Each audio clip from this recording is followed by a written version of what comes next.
Over time, coffee has been one of the leading revenue earners in the country, but over time, there has been challenges experienced in the sector. Some of the challenges including fluctuating market prices to a point where they get so low, our farmers are unable to even break even. Now, there has been a lot of efforts from the government and stakeholders, palpable efforts, if I may say, to revive the coffee sector. One of them being recently the country hosted investors and international buyers from different parts of the world, and they came to visit different coffee factories and also cupping centers to taste our coffee and also interact with our farmers. We are having that conversation right now to understand the impact of that with our guest, Mr. Timothy Mirugi, new KPCU Managing Director. Thank you so very much for making time. Welcome to the show. Thank you. Now, before we even get to the details of the importance of that trip made by international investors and buyers,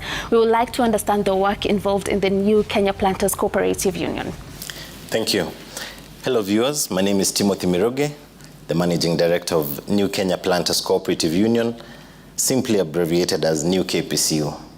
So at New KPCU, we offer very important and crucial services to the farmer, one being milling of their coffee, warehousing of their coffee, marketing of the coffee, and also we offer cherry fund, or which is a short-term loan to the farmer. Yes. All right. Hapo vile vile umezungumza sana, alitaja akianza mwanzo kwamba kulikuwepo na watu waliokuja kutoka ughaibuni kuangalia namna bei kwa mkulima kwa kahawa wakakwenda Nyeri. Wale wa kuja huku Kenya, je, kutakuwepo na tofauti baada ya kuja kwao? Na ningetaka kushukuru waliopanga hiyo safari, kwa sababu hiyo ilikuwa mojawapo ya safari zilizo mwezesha mkulima kuweza kukutana na mnunuzi. Sidhani kama imewahi fanyika tena hapo awali, lakini iliweza kufungua wakulima wengi macho ya kuona kwamba wanaweza kufanya kilimo chao na kikawa chenye kilimo biashara, kikawa ni cha kuwanufaisha, kwa sababu tuliona wanunuzi walinukua hadi dola 15 kwa kilo. Na pale kwa mnada kwa kahawa tunaona kahawa inatoka bei ya chini kidogo, na pengine inatoanga motisha wa kulima. Kwa hivyo hiyo ilikuwa mojawapo ya safari ambazo ziliweza kumfanya mkulima aweze kuona hata vile kahawa yake inanunuliwa kule ughaibuni, na tuliweza kushirikiana na wao, na niko na matumaini ya kuwa hiyo safari ilikuwa ya bure, itaweza kutoa matunda hivi karibuni. Okay. Now, speaking of the matumaini, what are you planning on doing so that we make sure that this trip doesn't just end there, that we are going to foster the relationship moving forward?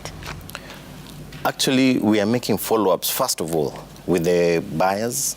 This is a relationship, it's not a transaction. We are making follow-up to make sure that the pledges that those roasters made, the cupping sessions that those roasters did was not in vain. They tasted some of the best coffees in the world, if I may say that such. And some of them were even impressed to the point of even making offers or putting offers on the table. So this is a discussion we are going to go on as New KPCU. We are going to go on with that discussion on behalf of the farmers in this Republic of Kenya, to ensure that farmers get compensated rightfully in line with the reforms, and also ensure that we are even doing much more. We are talking to many more buyers, because we want to create a system where coffee is competitively bought in Kenya. Okay. Unlike the previous time where a few people would set the price, this time is going to be a different story. Okay. Bwana Timothy, mkisema direct settlement scheme mnamaanisha nini? Na mbona imesukumwa, kuna mkulima atauliza mbona imesukumwa ifanyike kufungua ile akaunti ya dola kwenye benki moja, mbona isiwe ni benki kadhaa? Ni kukosoe kidogo, inaitwa direct settlement system. Direct settlement. Huu mfumo ni ule umeshikanishwa na mnada wa kahawa, ambapo wakati kahawa imenadiwa pale kwa mnada ama coffee auction, pesa zinaenda kwa kikapu kimoja, halafu zinatumiwa mkulima moja kwa moja ama directly kwa account yake. Na sio kweli ya kuwa anafaa kufungua dollar account kwa benki moja. Akona huru wa kufungua kwa benki analolipenda, na pesa zitaweza kutumwa moja kwa moja kutoka kwa lile benki ambalo limekuwa appointed kama la kuendesha direct settlement system hadi kwa ile benki alilofungua ama ile akaunti yake. Kwa hivyo ningependa kusema, na pia kulikuwa na malalamishi hapo awali ya kuwa mkulima alikuwa anasema kahawa inauzwa na dola lakini analipwa na shilingi. Na mara nyingi ama aghalabu aliweza kusema ya kuwa ile pesa anayopata si kadri ya ile dola iliweza kunadiwa pale kwa mnada. Kwa hivyo tukaona katika haya mageuzi ambayo yanaendeshwa na naibu wa rais, wacha mkulima apate dola, kwa sababu kahawa inauzwa na dola, pia aweze kulipwa na dola, aweze pia kutembea kwa mabenki ama kwa foreign exchange, yale matawi ya foreign exchange, aweze kupata kubadilisha dola yake kwa ile rate ya hiyo siku. All right. Now I believe that will be another way of empowering the small scale coffee farmer. But we'd like to know, what other measures are you putting in place to support and encourage smallholder coffee farmers? Because you find coffee drinkers are paying premium prices for this coffee, but the coffee farmer, the one who's actually producing it, is really struggling and sometimes living in utmost poverty. What are the plans to empower that farmer? There are various measures that the government has taken to empower that farmer. Right from the farm, where the government has gone steps ahead to provide subsidized fertilizers. Recently, you saw His Excellency the President announce that the price of fertilizers come down to 2,500. In the market, it's going to about 5,000, 5,500. So that's a first step of lowering the costs. We're even going further, ensuring that this probably in the near future will also make sure that even that subsidy covers even the other inputs that are associated with the berry expansion, disease protection, and the likes. But even besides the farm, we are bringing out transparency. We want to show the farmer how much did your coffee cost at the auction. This information now is live and it's out there to the farmer. And then also, we're opening now the auction and the direct market so that the farmer can get at the very best price that the market, the international market can offer. Not only the national market, but the international market. We're also providing extension services to the farmers through we have started a partnership with the counties where we are operating demo farms.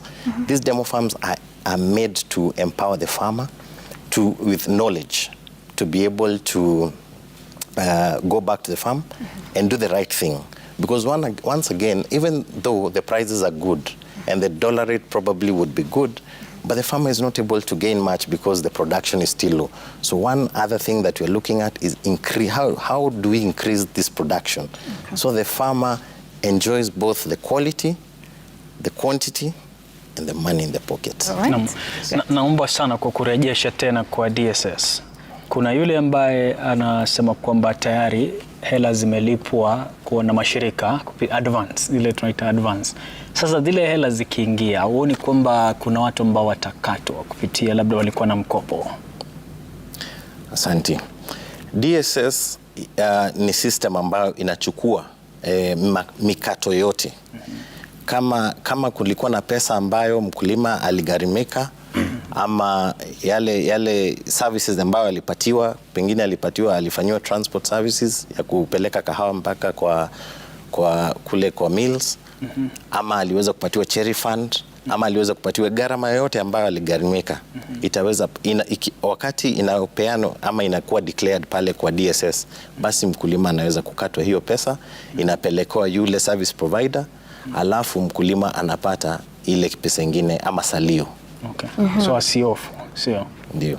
All right. So now when we are speaking of challenges that the coffee sector is facing, climate change is also one of them. First of all, did you manage to plant a tree yesterday? Oh yes, I planted Where 15 of them. 15? In Eldoret. Oh, good job, great. Now, you see, the type of coffee that we specialize in, the most Arabica, is very sensitive to climate, to rainfall, and all of that. But we are in the wake of climate change. So what are we advising our farmers? Because climate change is a real disaster that we are facing right now, and it is a big contributor to the decline in our production. What's the advice we're giving farmers? Well, it is true that climate change is the next disaster if we're not very careful with conserving the climate. One of the areas, and I applaud the government for even setting just a day aside and asking us to plant trees. The kind of trees I saw farmers and other people planting, kudos to them. And that is one of the ways to mitigate the carbon emissions and also the effects of the climate change. We have just come from a drought, a big drought, and that has even affected even most of our qualities right now that are coming to the market, because a coffee expansion requires water. For quite some time, we did not have water. So I would urge that we take climate change very seriously as farmers. We plant as many trees as possible. Coffee benefits, because there are some trees that we plant in coffee farms that also provide shade to that tree. That means that that plant is able to benefit from water retention, and is able to draw water for a longer time, even if there is a long spell of of not having rain. So I would ask that we plant cover crops. We call them shade management, so that we are able to continue getting good berries and good coffees. The other bit I would also wish to look at is also the soil conservation mechanisms. We have like the farmer who you just aired. I know he uses a lot of mulching to also conserve the water beneath the soils. So we need to take care of our environment. We need to plant more trees. We need to even plant more within the coffee farms to manage the shade of that tree. All right. So that technique for shade-grown coffee, is that sensitization that we are putting out there to our farmers? Absolutely. Nowadays, technology has enabled us to reach as many farmers as possible through their phones, and we are able even to dispense that information in real time to farmers. One of them is that shade management is very critical towards conserving that precious plant. Vile vile kuna mpango, amezungumza sana ukataja teknolojia. Tumetembea hapa baada katika Kenya's Gold, na kule kusema kweli Trans Nzoia hasa kuna changamoto ya mashine. Hili pata kuwepo upgrading ama kudevolutionize ile tunasema mambo ya milling? Hilo ni swali mzuri sana, kwa sababu kama mwezi mmoja uliopita ama miezi miwili niliweza kwenda huko Trans Nzoia, na pia tuko na mpango ya kuzindua mashine huko Trans Nzoia ambayo tayari iko huko. Tunangoja tu, tunafanya mikakati na serikali ya ugatuzi ya huko ili tuweze kuweka ile mashine na tuweze, kwa sababu wakulima mafuta yameenda juu sana. Na hiyo inafanya bei ya transport ama ya usafirishaji inakuwa juu sana. Kwa hivyo ni jukumu letu kama viongozi, na tumeanza na tumefanya hiyo mikakati ya kuona ya kwamba tunapunguzia mkulima hiyo gharama kwa kumwekea mashine pale karibu na yeye aweze kusaga kahawa yake hapo, na ikipata soko inunuliwe tu hapo hapo. Okay. Now we are encouraging even young people to get into coffee farming, and also bringing back those who had left the practice to come back to it now that there are reforms that are fixing the sector. But there's a lot of education involved in the processing of coffee, from how to harvest, so you harvest when they're ready enough, how to ferment, don't ferment for too long, don't ferment for a short period of time, and the entire process, moisture content. As a person who's getting into the business, where do I get all this education so that I make sure I'm part of the contribution to quality coffee production? Thank you. We have partnered with the Coffee Research Foundation, or the Coffee Research Institute, as it's known now, to bring that information closer to farmers. As new KPCU, we conduct various farmer sensitization programs across all counties. We have done about 16 counties now, and we are still continuing to do to the 33 coffee growing counties. And we are sensitizing the farmers from farm all the way to cup, the do's and the don'ts. What you're not supposed to do, what you're supposed to do at every particular stage. Because what we realized is that farmers are working hard in the farm. But when it comes now to processing, we lower the quality there. So we're also taking them through what are you supposed to do when you harvest that berry, when you put it in water, when you the fermentation process. After fermentation, how do you dry? You don't dry too much or under dry it, yeah? All the way. How do we even process ourselves? So it is a whole journey of education. I'm happy that farmers have been turning in large numbers and that shows the desire for farmers to learn more and more. We have very resourceful people also in my board of directors. We have one farmer called Mukarimu, famously known as Mukarimu,